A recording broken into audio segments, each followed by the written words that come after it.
ನಮಸ್ಕಾರ ಸ್ನೇಹಿತರೆ, ಇವತ್ತು ಬನಶಂಕರಿ ಅಮ್ಮನವರ ಜಾತ್ರೆ ಅಂತೂ ತುಂಬಾ ಚೆನ್ನಾಗಾಯಿತು. ಅಲ್ಲಿ ಬಂದಿರೋಂಥ ಜನಗಳು ನೋಡೋಕ್ಕಂತೂ ಎರಡು ಕಣ್ಣು ಸಾಲದು ಅಷ್ಟು ಜನ ಬಂದಿದ್ದರು. ಡೋಲು ಕುಣಿತ, ಪೂಜೆ ಕುಣಿತ, ತೇರು ಎಲ್ಲನೂ ತುಂಬ ಚೆನ್ನಾಗಾಯಿತು. ಬನ್ನಿ ನಿಮಗೂ ತೋರಿಸ್ತೀನಿ ಹೇಗಾಯಿತು ಜಾತ್ರೆ ಅಂತ. ನನ್ನ ಕೈಲಿ ಆದಷ್ಟು ನಾನು ವಿಡಿಯೋ ಮಾಡಿದ್ದೀನಿ. ಅಷ್ಟು ಜನದಲ್ಲಿ ಹೋಗಿ ನನ್ನ ಕೈಲಿ ಎಷ್ಟಾಗುತ್ತೋ ಅಷ್ಟು ವಿಡಿಯೋ ಮಾಡಿದ್ದೀನಿ. ಏನಾರ ಅದ್ರಲ್ಲಿ ತಪ್ಪಿದ್ರೆ ದಯವಿಟ್ಟು ಕ್ಷಮೆ ಇರಲಿ. ನೋಡಿ, ಇದೆಲ್ಲ ಡೋಲ್ ಕುಣಿತ. ಈ ಕಡೆ ಮೆಟ್ರೋ ಸ್ಟೇಷನಲ್ಲಿ ಇಟ್ಕೊಂಡಿದ್ರು ದೇವಸ್ಥಾನ ಎದುರುಗಡೆ ತೇರು. ಅಲ್ಲಿ ಇಲ್ಲಾಂದ್ರೂ ಒಂದು 12 ಗಂಟೆಗೆ ಬಂದಿದ್ದು ತೇರು. ನಾನು ಹೋಗೋಷ್ಟರಲ್ಲಿ 12:25 ಆಗಿತ್ತು. 12 ಗಂಟೆಗೆ ಬಂತಂತೆ ತೇರು ದೇವಸ್ಥಾನದಿಂದ ಆಚೆಗಡೆ. ಅಲ್ಲಿ ಬಂದು ಸ್ವಲ್ಪ ಎಲ್ಲ ಪೂಜೆ ಎಲ್ಲ ಇತ್ತು. ಪೂಜೆ ಎಲ್ಲ ಮುಗಿಸಿ ಆನಂದ್ ಗುರೂಜಿ ಕೂಡ ಬಂದಿದ್ದರು ಈ ತೇರು ದೇವಸ್ಥಾನಕ್ಕೆ ಪೂಜೆಗೆ. ಆನಂದ್ ಗುರೂಜಿ ಎಷ್ಟೊತ್ತಿಗೆ ಬಂದರು ಅಂತ ಗೊತ್ತಿಲ್ಲ. ನಾನು ನೋಡ್ಬೇಕಾದ್ರೆ ಆನಂದ್ ಗುರೂಜಿ ಕೂಡ ಆ ರಥದ ಮೇಲೆ ಇದ್ದರು. ನೋಡಿ, ಜನ ಅಂತೂ ಎಷ್ಟು ಜನ ಇದ್ದಾರೆ. ಎಳ್ಳು ಹಾಕಿದ್ರೆ ಎಳ್ಳು ಇಳಿಯಲ್ಲ, ಅಷ್ಟು ಜನ ಇದ್ದಾರೆ. ನೋಡಿ, ಮೆಟ್ರೋ ಸ್ಟೇಷನ್ ಕೆಳಗಡೆನೇ ಇಟ್ಕೊಂಡಿದ್ರು. ಅಷ್ಟು ಜನ ಇದ್ದಾರೆ, ತುಂಬಾ ಜನ ಇದ್ದರು. ಎಷ್ಟು ಜನ ಇದ್ರು ಅಂದರೆ ಎರಡು ಕಣ್ಣು ಸಾಲದು ಆ ಜನ ನೋಡೋಕ್ಕೆ. ಎಷ್ಟು ವಯಸ್ಸಾಗಿರೋರು ಕೂಡ ಬಂದಿದ್ದರು. ಎಲ್ಲೆಲ್ಲಿಂದನೇ ಬಂದಿದ್ದರು. ಕುಣಗಲ್ಲು, ಚಿಕ್ಕಬಳ್ಳಾಪುರ, ದೊಡ್ಡಬಳ್ಳಾಪುರ, ಎಲ್ಲಿಂದ ಹಾಸನದಿಂದೆಲ್ಲ ಬಂದಿದ್ದರು. ನಾವಿಲ್ಲಿ ಬೆಂಗಳೂರಲ್ಲಿ ಇದ್ಕೊಂಡು ಹೋಗೋದಕ್ಕೆ ನಮಗೆ ಕಷ್ಟ ಅನ್ಕೋತೀವಿ. ಎಷ್ಟು ವಯಸ್ಸಾಗಿರೋರು ಬಂದಿದ್ದರು ಅಂದರೆ ಅಪ್ಪ. ಇಲ್ಲಿ ಪೊಲೀಸ್ ಸಿಬ್ಬಂದಿನೂ ಅಷ್ಟೇ, ಹೆಜ್ಜೆಗೂ ಪೊಲೀಸ್ ಸಿಬ್ಬಂದಿ ಇದ್ದರು. ಇಷ್ಟು ಜನದಲ್ಲಿ ಯಾರು ಕಳ್ಳರು ಏನಂತ ಗೊತ್ತಾಗಲ್ಲ. ನೋಡಿ, ತೇರೆಲ್ಲ ಎಳಿತಾ ಇದ್ದಾರೆ. ಬಾಳೆಹಣ್ಣು ಅಷ್ಟೇ, ಎಷ್ಟು ಬಾಳೆಹಣ್ಣು ಹಾಕ್ತಾ ಇದ್ದಾರೆ ಅಂದರೆ ಅಷ್ಟಿಷ್ಟು ಬಾಳೆಹಣ್ಣು ಹಾಕಿಲ್ಲ. ಹಣ್ಣು ಜಾವನೆಲ್ಲ ತೇರ ಮೇಲೆ ಹಾಕಿದ್ರೆ ತುಂಬಾ ಒಳ್ಳೆಯದು. ಅದಕ್ಕೆ ಹಣ್ಣು ಜಾವನ ಮತ್ತು ಕಡಲೆಕಾಯಿ, ಕಾಯಿನ್ಸು ಎಲ್ಲ ಹಾಕ್ತಾರೆ ತೇರ ಮೇಲೆ. ಅವರೆಕಾಳು, ಹುರುಳಿಕಾಳು, ನಾವು ಏನೇನು ಬೆಳಿತೀವಿ ಅದನ್ನೆಲ್ಲ ತೇರ ಮೇಲೆ ಹಾಕ್ತಾರೆ. ಇವಾಗ ತೇರು ಎಳಿತಾ ಇದ್ದಾರೆ ನೋಡಿ. ಈ ಥರ ಹಗ್ಗ ಹಿಡ್ಕೊಂಡು ನಾವು ಮುಂದೆ ಹೋಗಿ ನಿಂತ್ಕೊಂಡು ಯಾರು ಬೇಕಾದ್ರೂ ನಾವು ತೇರನ್ನ ಎಳಿಬೋದು. ಆನಂದ್ ಗುರೂಜಿ ಎಲ್ಲರಿಗೂ ಹೂವು ಕೊಡ್ತಾಯಿದ್ದಾರೆ, ಎಲ್ಲರಿಗೂ ಆಶೀರ್ವಾದ ಮಾಡ್ತಾಯಿದ್ದಾರೆ. ತುಂಬಾ ಜನ ಇದ್ದರು. ಜನಸಂಖ್ಯೆ ಅಂತೂ ಜಾಸ್ತಿ ಇದ್ದರು. ಅದರಲ್ಲಿ ಯಾರು ಕಳ್ಳರು ಏನು ಅಂತ ಗೊತ್ತಾಗ್ತಾ ಇದ್ದಿಲ್ಲ. ಅನೌನ್ಸ್ ಮಾಡ್ತಾನೇ ಇದ್ದರು, ನಿಮ್ಮ ಒಡವೆ ಹುಷಾರು, ಪರ್ಸ್ ಹುಷಾರು, ಮಕ್ಕಳು ಹುಷಾರು ಅಂತ ಎಷ್ಟು ಟೈಮ್ ಅನೌನ್ಸ್ ಮಾಡ್ತಾಯಿದ್ರು ಗೊತ್ತಿಲ್ಲ. ಈ ಥರ ಜಾತ್ರೆಗಂತೂ ಹೋದ ಕಡೆ ನಾವು ತುಂಬಾ ಹುಷಾರಾಗಿರಬೇಕು. ಏನಾರೋ ಒಂದು ವಸ್ತು ಕಳ್ಕೊಂಡ್ರಂತೂ ತುಂಬಾ ಬೇಜಾರಾಗುತ್ತೆ. ಇದು ಜಾತ್ರೆಯಲ್ಲಿ ನನಗೂ ಕೂಡ ಅನುಭವ ಆಗೈತೆ. ಶಿವರಾತ್ರಿ ಮಹದೇಶ್ವರ ಜಾತ್ರೆ ಆಗುತ್ತೆ, ಪಾದಯಾತ್ರೆ ಹೋಗ್ತೀವಿ ನಾವು ಪಾದಯಾತ್ರೆ ಹೋಗಿದ್ವಿ. ಸ್ನಾನ ಮಾಡೋಕ್ಕೆ ಬೇಕಾದ್ರೆ ನಮ್ಮ ಪರ್ಸು, 5 ಮೊಬೈಲು, 10,000 ರೂಪಾಯಿ ಎಲ್ಲ ಯಾರೋ ತಗೊಂಡು ಹೊಟ್ಟೋದ್ರು. ಅದಕ್ಕೆ ನಾವು ಈ ರೀತಿ ಜಾತ್ರೆಗೆ ಹೋದಾಗ ತುಂಬ ಹುಷಾರಾಗಿರಬೇಕು. ನಮ್ಮ ವಸ್ತು ಕಡೆ, ನಮ್ಮ ಒಡವೆಗಳ ಕಡೆ ಅಂತೂ ಫಸ್ಟು ತುಂಬ ಹುಷಾರಾಗಿರಬೇಕು. ನೋಡಿ, ಆನಂದ್ ಗುರೂಜಿ ಕೂಡ ಇಳಿದು ಹೋಗ್ತಾ ಇದ್ದಾರೆ. ಇವಾಗ ಆನಂದ್ ಗುರೂಜಿ ದೇವಸ್ಥಾನಕ್ಕೆ ಹೋಗ್ತಾರೆ. ಈ ತೇರು ಬಂದು ಬಸ್ ಸ್ಟಾಪು ಹೋಗಿ ನಿಂತ್ಕೊಳ್ಳುತ್ತೆ. ದೇವಸ್ಥಾನದಿಂದ ಮೆಟ್ರೋ ಸ್ಟೇಷನಿಂದ ಒಂದು ರೌಂಡ್ ಬಂದು BMTC ಬಸ್ ಸ್ಟಾಪ್ ಆಯ್ತಲ್ಲ, ಅಲ್ಲಿ ನಿಂತ್ಕೊಳ್ಳುತ್ತೆ ತೇರು. ನೋಡಿ, ಇವಾಗ ಹೋಗ್ತೈತೆ ತೇರು. ಈ ತೇರು ಹೋಗಿದ್ದಾದ್ಮೇಲಂತೂ ಒಂದು ಹೆಜ್ಜೆಗೂ ಅನ್ನದಾನ ಮಾಡ್ತಾಯಿದ್ರು. ಅನ್ನದಾನ, ನೀರು ಮಜ್ಜಿಗೆ, ಪಾನಕ, ಕೋಸಂಬರಿ ಎಲ್ಲನೇ ತುಂಬಾ ಇತ್ತು. ಅಷ್ಟು ಹೆಜ್ಜೆಗೂ ಅನ್ನದಾನ ಇದ್ದರೂ ಕೂಡ ತುಂಬಾ ರಶ್ ಇರ್ತಾಯಿತ್ತು. ಎಷ್ಟು ಜನ ಇದ್ರು ಅಂತ ಗೊತ್ತಿಲ್ಲ.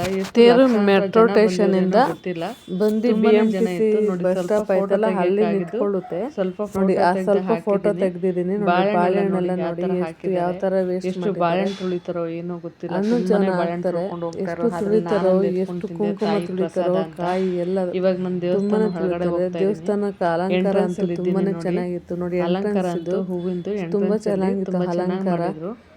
ಬನಶಂಕರಿ ದೇವಸ್ಥಾನ ಅಂತ ಎಂಟ್ರೆನ್ಸ್ ನಾನು ಹೋಗ್ತಾ ಇದ್ದೀನಿ. ಇವಾಗ ತೇರೆಲ್ಲ ಮುಗಿಸ್ಕೊಂಡು ನಾನು ಇನ್ನು ತೇರ ಹತ್ರ ಹೋಗೋಕ್ಕಾಗಿಲ್ಲ. ತುಂಬಾ ಜನ ಈ ಥರ ಉಪ್ಪು ಹಾಕ್ತಾರೆ, ತುಂಬಾ ಒಳ್ಳೇದು. ಈ ರೀತಿ ದೇವಸ್ಥಾನದ ಮುಂದೆಗಡೆ ನೋಡಿ ಈ ಥರ ಉಪ್ಪೆಲ್ಲ ಹಾಕಿ ಪೂಜೆ ಮಾಡ್ತಾರೆ.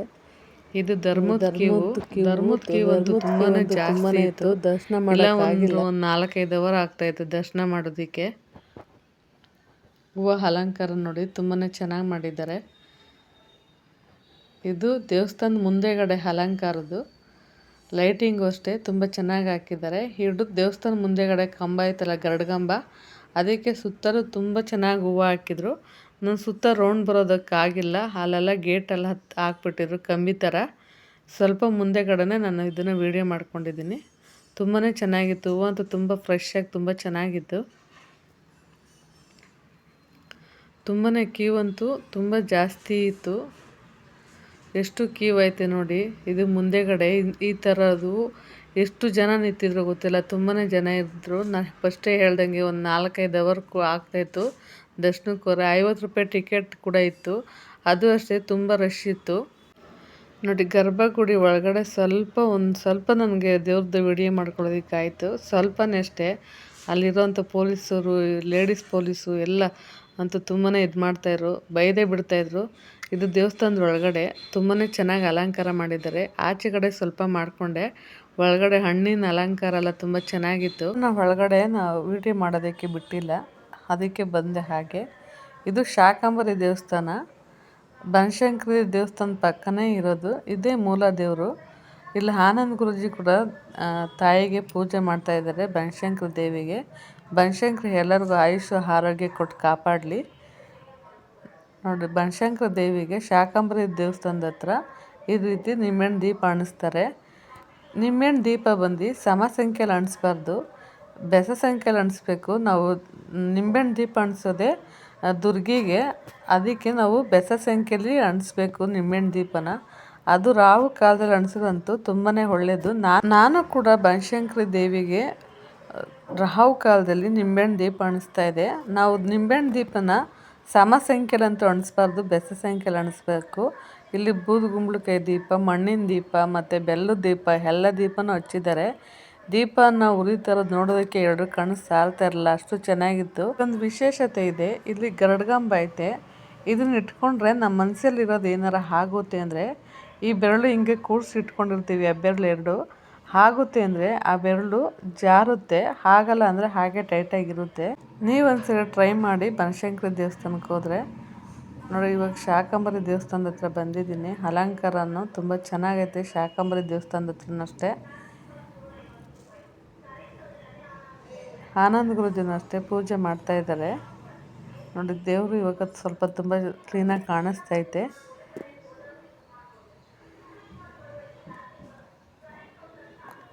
ಇದು ಊಟ ಅಂತೂ ತುಂಬ ಚೆನ್ನಾಗಿ ಕೊಡ್ತಾರೆ. ಊಟದ ಹಾಲಂತೂ ನೋಡೋಕ್ಕೆ 2 ಕಣ್ಣು ಸಾಲದು, ಅಷ್ಟು ಚೆನ್ನಾಗಿರುತ್ತೆ. ಇಲ್ಲಿ ದೇವಿ ಅಲಂಕಾರ ಎಷ್ಟು ಚೆನ್ನಾಗಿರುತ್ತೋ ಅಲ್ಲಿ ಊಟದ ಹಾಲು ಅಷ್ಟೇ ತುಂಬ ಚೆನ್ನಾಗಿರುತ್ತೆ ನೋಡಿ. ಅಲಂಕಾರ ಎಲ್ಲ ನೋಡಿ. ಸ್ವಲ್ಪ ಗರ್ಭಗುಡಿದ್ದು ನಾನು ವೀಡಿಯೋ ಮಾಡ್ಕೊಳ್ಳೋದಕ್ಕಾಯಿತು, ಸ್ವಲ್ಪ ಮಾಡಿದ್ದೀನಿ ನೋಡಿ. ಒಳಗಡೆ ಇದ್ದ ಅಲಂಕಾರ ದೇವಸ್ಥಾನದ ಒಳಗಡೆ ನಾನು ಆಚೆಗಡೆನೇ ನಿಂತ್ಕೊಂಡು ಮಾಡಿಕೊಂಡೆ. ಒಳಗಡೆ ಅಂತೂ ತುಂಬ ಚೆನ್ನಾಗಿ ಮಾಡಿದರು. ಈ ಕಡೆ ದೇವಸ್ಥಾನದ ಪಕ್ಕ ದೇವಿ ಬಲಗಡೆ ಶಾಕಂಬರಿ ದೇವಿ ಐತೆ, ಎಡಗಡೆ ಈ ರೀತಿ ಹೋಮ ಮಾಡೋದಕ್ಕೆ ಈ ರೀತಿ ಹೋಮ ಕುಂಡಲ ಐತೆ. ಈ ಹೋಮ ಕುಂಡಗಡೆ ಹಾಕಿದ್ದಂತೂ ದೇವಿ ರಂಗೋಲೆ ತುಂಬ ಚೆನ್ನಾಗಿತ್ತು. ತೋಮಲೆನೂ ಅಷ್ಟೇ, ಆ ತೋಮಲೆ ಹಾಕಿ ದೇವಿ ರಂಗೋಲೆ ಹಾಕಿರೋದು 2 ಕಣ್ಣಿಗೆ ಸಾಕಾಗ್ತಾ ಇದ್ದಿಲ್ಲ, ಆ ರೀತಿ ಇತ್ತು ನೋಡಿ. ಊಟದ ಹಾಲು ತುಂಬಾ ಚೆನ್ನಾಗೈತೆ. ಒಂದು ಟೈಮಿಗೆ 500ರಿಂದ 600 ಜನ ಊಟ ಮಾಡ್ಬೋದು, ಅಷ್ಟು ದೊಡ್ಡದಾಗಿ ವ್ಯವಸ್ಥೆ ಮಾಡಿದರು. ಊಟದ್ದು ಅಷ್ಟೇ, ಟೇಬಲ್ಲು, ಕೆಳಗಡೆ ಪೇಪರು, ಬಾಳೆ ಎಲ್ಲ ಹಾಕಿ ತುಂಬಾ ಚೆನ್ನಾಗಿ ಊಟ ಬಡಿಸ್ತಾಯಿದ್ರು. ಮದುವೆಲಿ ಯಾವ ರೀತಿ ಬಡಿಸ್ತಾರೋ ಅದೇ ರೀತಿ ಬಡಿಸ್ತಾಯಿದ್ರು. ನಮ್ಮ ಮನೇಲಿ ಫಂಕ್ಷನ್ಗಳು ಎಲ್ಲ ಮಾಡಿದ್ರೆ ಯಾವ ರೀತಿ ಬಡಿಸ್ತೀವೋ ಅದೇ ರೀತಿ ನೋಡಿ, ಸ್ಟೆಪ್ ಬೈ ಸ್ಟೆಪ್ ಹಾಕ್ಕೊಂಡು ಹೋಗ್ತಾನೆ ಇದ್ರು. ಭಟ್ರಂತೂ ತುಂಬಾ ಬೇಗ ಫಾಸ್ಟಾಗಿ ಊಟ ಬಡಿಸ್ತಾಯಿದ್ರು. ಪಾಯಸ, ಕೋಸಂಬರಿ, ಪಲ್ಯ, ಉಪ್ಪಿನಕಾಯಿ, ಉಪ್ಪು, ಕಾಯಿ ಒಬ್ಬಟ್ಟು ಅಂತೂ ತುಂಬಾ ಚೆನ್ನಾಗಿತ್ತು. ಪಲಾವು, ಮೊಸರು ಬಜ್ಜಿ, ಹಪ್ಪಳ, ಅನ್ನ, ರಸ ಇಷ್ಟು ಮಾಡಿದರು. ತುಂಬಾ ಚೆನ್ನಾಗಿತ್ತು. ಊಟ ಅಂತೂ ತುಂಬ ಅದ್ಭುತವಾಗೇ ಇತ್ತು. ಇಷ್ಟು ದೊಡ್ಡದಾಗೈತೆ ಊಟದ ಹಾಲು. ನಾನು ಊಟ ಎಲ್ಲ ಮಾಡಿದಾದಮೇಲೆ ನಾನು ಬಂದು ಸ್ವಲ್ಪ ವೀಡಿಯೋ ಮಾಡಿದೆ. ಅಲ್ಲೂ ಅಷ್ಟೇ ತುಂಬಾ ಜನ ಇದ್ದರು. ವೀಡಿಯೋ ಮಾಡೋಕ್ಕಂತೂ ಬಿಡ್ತಾಯಿದ್ದಿಲ್ಲ, ಎಲ್ಲೂ ವೀಡಿಯೋ ಮಾಡೋದಕ್ಕೆ ಬಿಡ್ತಾಯಿದ್ದಿಲ್ಲ. ಆದರೂ ಸ್ವಲ್ಪ ನಾನು ಅಲ್ಲಲ್ಲಿ ಸ್ವಲ್ಪ ವೀಡಿಯೋ ಮಾಡ್ಕೊಂಡಿದ್ದೀನಿ ನೋಡಿ. ಇಷ್ಟು ದೊಡ್ಡದಾಗೈತೆ ಊಟದ ಹಾಲು. ಮತ್ತೆ ತೇರ ಹತ್ರ ಬಂದರು, ಅಷ್ಟೇ ಜನ ಇದ್ದರು ನೋಡಿ. ಇಷ್ಟು ತೇರ ಹತ್ರ ಬಂದಿದ್ದೀನಿ, ಮತ್ತೆ ಅಷ್ಟೇ ಜನ ಇರ್ತಾರೆ. 500 ಕೂಡ ಇದ್ದು ಪೂಜೆ ಕೂಡ ಮಾಡಿಕೊಡ್ತಾಯಿದ್ರು. ವಿಡಿಯೋ ಇಷ್ಟ ಆಯಿತು ಅಂತ ಅನ್ಕೋತೀನಿ. ಇಷ್ಟ ಆದರೆ ಲೈಕ್ ಮಾಡಿ, ಶೇರ್ ಮಾಡಿ, ಕಮೆಂಟ್ ಮಾಡಿ. ಇನ್ನೂ ಯಾರೆಲ್ಲ ನನ್ನ ಚಾನಲ್ಗೆ ಸಬ್ಸ್ಕ್ರೈಬ್ ಮಾಡಿಲ್ಲ ಪ್ಲೀಸ್ ಸಬ್ಸ್ಕ್ರೈಬ್ ಮಾಡಿ.